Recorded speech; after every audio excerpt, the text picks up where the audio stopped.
I'm Carol. Welcome to my kitchen. Today I'm going to show you how to make a really good jello shot. It's called a drowned fish. I have here in the refrigerator some jello that I already made, and I'll show you how to make it.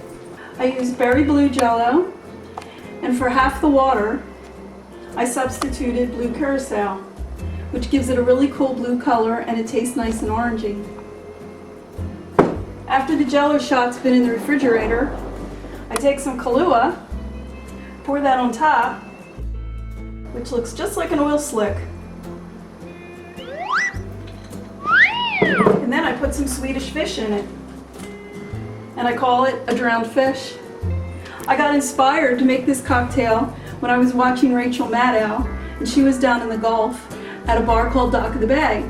And they invented a drink called a tarball, which they used grape jello and Jägermeister.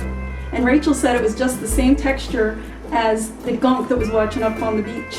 And what I learned about people from the Gulf is when they have hard times, they invent a new cocktail. So I was inspired by that. Next time I'll show you how to make a dirty bird. See you next time.